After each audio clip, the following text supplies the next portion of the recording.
नमस्कार दोस्तों। आज के हमारे इस वीडियो में हम आपके लिए गोवर्धन पूजा की प्राचीन कहानी लेकर आए हैं।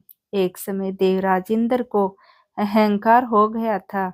इंद्र के अहंकार को दूर करने के लिए भगवान श्री कृष्ण ने एक लीला रची। एक दिन भगवान श्री कृष्ण ने देखा कि पूरे ब्रज में तरह तरह के पकवान बनाए जा रहे हैं और सभी ब्रजवासी किसी पूजा की तैयारी में जुटे हुए हैं। यह देखकर उन्होंने मैया यशोदा से प्रश्न किया, माता यह सब किस पूजा की तैयारी कर रहे हैं? मैया यशोदा बोली, लल्ला हम देवराज इंद्र की पूजा करने के लिए अन्नकूट की तैयारी कर रहे हैं। यह सुन भगवान श्री कृष्ण आगे पूछते हैं, मैया हम इंद्र की पूजा क्यों करते हैं? माता यशोदा ने उत्तर दिया, हम इंद्र की पूजा करेंगे तो ही वर्षा होगी। यदि अच्छी वर्षा होगी तो अच्छी पैदावार होगी, जिससे हमारी गैया को अच्छा भोजन मिलेगा।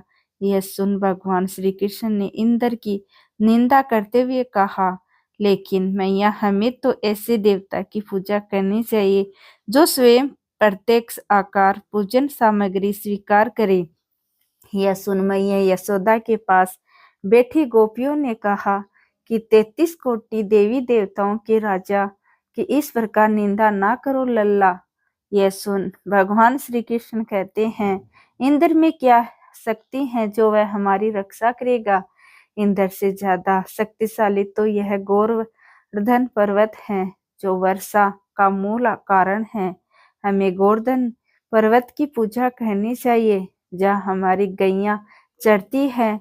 इंद्र देव तो कभी दर्शन भी नहीं देते और यदि उनकी पूजा ना करो तो वह क्रोधित हो जाते हैं। ऐसे अहंकारी की पूजा कदाचित नहीं करनी चाहिए। तभी नंद जी वहां आ गए और पूछने लगे, इंद्र की पूजा करने से वर्षा होगी और हमें लाभ होगा, गोवर्धन की पूजा करने से क्या होगा? तब भगवान श्री कृष्ण ने उत्तर दिया, हमारी गैया गोवर्धन पर्वत पर चढ़ने जाती हैं। गोप गोपियों के आजीविका का एकमात्र साधन गोवर्धन पर्वत है। यह सुनकर सभी लोग बहुत प्रभावित हुए और यह सभी ने मिलकर इंद्रदेव की जगह भगवान श्री कृष्ण द्वारा बताई गई विधि से गोवर्धन पर्वत की पूजा अर्चना करी। गोवर्धन पर्वत ने ये समस्त पूजन सामग्री को स्वीकार किया और सबको खूब आशीर्वाद दिया। तभी नारद मुनि इंद्र महोत्सव देखने की इच्छा से ब्रज में आए। वहां ग्वालों ने उन्हें बताया कि इस वर्षा से श्री कृष्ण की आज्ञा अनुसार इंद्र महोत्सव बंद कर दिया है और अब सभी ब्रजवासी गोवर्धन पूजन करेंगे।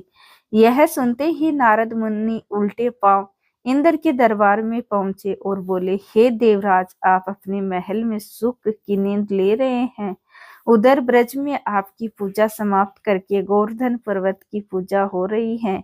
यह सुनते ही देवराज इंद्र को क्रोध आ गया। उन्होंने इसे अपना अपमान समझा और जोरों की वर्षा शुरू कर दी। भयभीत होकर सभी ब्रजवासी भगवान श्री कृष्ण की शरण में गए। तब भगवान श्री कृष्ण ने सभी को गोवर्धन पर्वत की शरण में जाने को कहा। सभी ब्रजवासी अपनी गैया और बछड़ों के साथ गोवर्धन की तराई में पहुंचे। वहां भगवान श्री कृष्ण ने गोवर्धन पर्वत को अपनी कनिष्ठ अंगुली पर उठा लिया। यह देख इंद्र को और क्रोध आया और उन्होंने मूसलाधार वर्षा शुरू कर दी। भगवान श्री कृष्ण ने शुद्ध चक्र को आदेश दिया कि वह पर्वत के ऊपर जाकर वर्षा की गति नियंत्रित करे और शेषनाग से कहा कि वह पानी को पर्वत की ओर आने से रोके। इंद्र लगातार 7 दिनों तक मूसलाधार वर्षा करते रहे और सभी ब्रजवासी गोवर्धन पर्वत की छाया में सुखपूर्वक रहे। यह सब देखकर इंद्र को शंका हुई कि उनका मुकाबला करने वाला कोई साधारण मनुष्य नहीं हो सकता। तभी ब्रह्मा जी वहां प्रकट हुए और इंद्रदेव से बोले, हे इंद्रदेव, आप जिस बालक को परास्त करने की कोशिश कर रहे हैं वह और कोई नहीं, भगवान श्री हरि विष्णु का अंश है और पूर्ण पुरुषोत्तम नारायण है। यह सुनकर देवराज इंद्र ने भगवान श्री कृष्ण से अपने भूल की क्षमा मांगी। इसके बाद उन्होंने भगवान श्री कृष्ण की पूजा करी। इसी दिन से गोवर्धन पर्वत की पूजा की जाने लगी। तो दोस्तों, यह थी गोवर्धन पूजा की कहानी। आपको ये कहानी कैसी लगी कमेंट करके जरूर बताएं, और साथ ही साथ मेरे चैनल जतिन लाइफ स्टाइल को सब्सक्राइब करना ना भूले। धन्यवाद दोस्तों।